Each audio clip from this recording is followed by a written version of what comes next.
एक लड़का चोरी करने के नियत से एक घर में घुसता है। घर में घुसते ही वो सबसे पहले अलमारी खोलता है, वहाँ कुछ कपड़े मिलते हैं। फिर जो किचन की ओर बढ़ता है, वहाँ कुछ बर्तन मिलते हैं और वो फिर धीरे धीरे करके एक रूम में प्रवेश करता है, जहाँ एक 30 साल की विधवा औरत सो रही होती है, जो देखने में वाकई खूबसूरत होती है। उसे देखकर लड़का चोरी करना भूल जाता है और उसे पाने की नीयत से उसके पास पहुंच जाता है और उसके साथ कुछ करना चाहता है। फिर उसके चरपाई पर बैठकर धीरे धीरे उसके बॉडी को टच करने लगता है और जैसे ही टच करता है वो औरत जग जाती है और चारों तरफ देखने लगती है। वो लड़का डरकर चरपाई के नीचे घुस जाता है। जब सुबह होता है तो वो लड़का उस औरत के सामने हाथ जोड़कर माफ़ी मांगने लगता है। कहानी काफ़ी ही दिलचस्पी होने वाली है, तो अगर आप चैनल पे नए हो तो चैनल को सब्सक्राइब कर लीजिए ताकि मेरा हौसला बढ़ता रहे। यह पूरी कहानी हिमाचल प्रदेश की शिमला की एक गांव की है, जो पहाड़ी एरिया रहता है। पहाड़ी एरिया में एक गांव होती है, उसमें लगभग 20-25 ही घर होते हैं, क्योंकि पहाड़ों पर रहना, वहाँ घर बनाना काफ़ी कठिन होता है।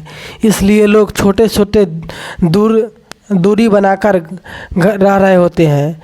फिर बगल के गांव का एक लड़का जिसका नाम मोहित होता है, वह चोरी करने के नियत से उस गांव में डाका डालता है और पहले घर में घुसता है। वहां से लगभग 15,000 रुपये और कुछ सामान चुराकर भाग रहा होता है। तभी देखता है कि अभी रात के तो 2 बजा है। फिर उसके मन में लालच आ जाती है और सोचता है कि चलो अभी तो रात को 2 ही बजा है, किसी और घर में ही चोरी करते हैं। जैसे ही वो एक घर में चोरी करने के लिए घुसता है तो वहाँ पे पूरी घर में एकमात्र औरत होती है, और वो भी विधवा औरत, 2 खूबसूरत जवान 30 साल की होती है। फिर तो हर जगह ढूंढने के बाद वो विधवा की औरत की कमरे में घुसता है और उसके पास बैठकर उसे टच करने लगता है। औरत सोई रहती है, लेकिन जैसे ही टच करता है वो औरत जग जाती है और जगने के बाद इधर उधर देखता है। डर के मारे मोहित का पसीना छूटने लगता है और चरपाई के नीचे घुस जाता है। इधर जब सुबह होता है तो वो महिला जिसका नाम ऋतु रहती है, वह सुबह होता है तो और दिन के भांति घर से बाहर झाड़ू पोछा कर रही होती है। तब तक बाहर कुछ शोरगुल सुनाई देता है और कुछ महिला आपस में बात कर रही होती है कि कल गांव में एक चोर आया था, फलाने के घर में 2.5 लाख रुपए चोरी करके ले गया। और यह सुनकर वो महिला जैसे ही अंदर आती है तो अपने बेड के नीचे मोहित को पाता है और उसे झाड़ू से खोदने लगता है ताकि वो निकल के भागे। मोहित बेड से निकलकर उस महिला के सामने हाथ जोड़ने लगता है और बोलता है कि मुझे माफ़ कर दो, अगर आपने मुझे नहीं बचाया तो दिन का समय है, जैसे ही बाहर निकलूँगा तो लोग मुझे मार डालेंगे।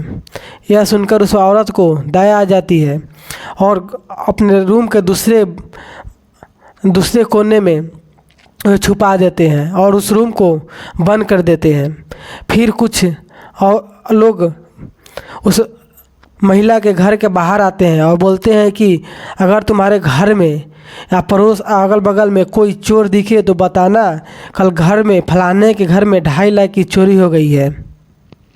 यह सुनकर महिला बोलती है ठीक है, जैसे ही उसके बारे में मुझे कुछ आइडिया लगेगा तो बतलाऊँगा। फिर वो लोग देखते हैं कि तुम्हारा घर का वो कमरा है क्यों बंद है, तब बतलाते हैं कि चोरी का हाला शुरू कर बंद कर दिया, क्योंकि आप लोग जानते हैं कि इस घर में मैं अकेला रहती हूँ। मान लीजिए कोई चोर आ गए तो मैं उसका सामना कैसे करूँगा, इसीलिए पहले से ही बंद करके रखा हूँ। यह सुनकर वो लोग हंसने लगते हैं और चले जाते हैं। इधर जब वो उससे बातें करता है कि तुम कौन हो, किस लिए चोरी कर रहे हो, तो उसने बताता है कि 2 साल पहले मेरी शादी हुई थी और किसी बीमारी के वजह से मेरी वाइफ की डेथ हो गई। उसके बाद सदमे में मैं जुआ खेलने लगा और शराब पीने लगा। जुए में कुछ पैसे हार गए, उसकी भरपाई करने के लिए मैं चोरी कर रहा हूँ। आज से पहले मैंने कभी चोरी नहीं किया हूँ। फिर वो लड़का मोहित ऋतु से पूछता है, आप इस घर में अकेले क्यों हो? आप इतने जवान हो फिर भी विधवा क्यों हो?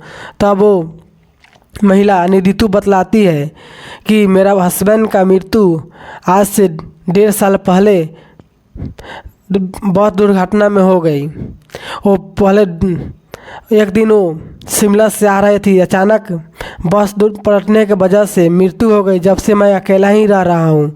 फिर दोनों की कहानी सेम रहती है। फिर एक दूसरे के प्रति मन में भावना आ जाती है।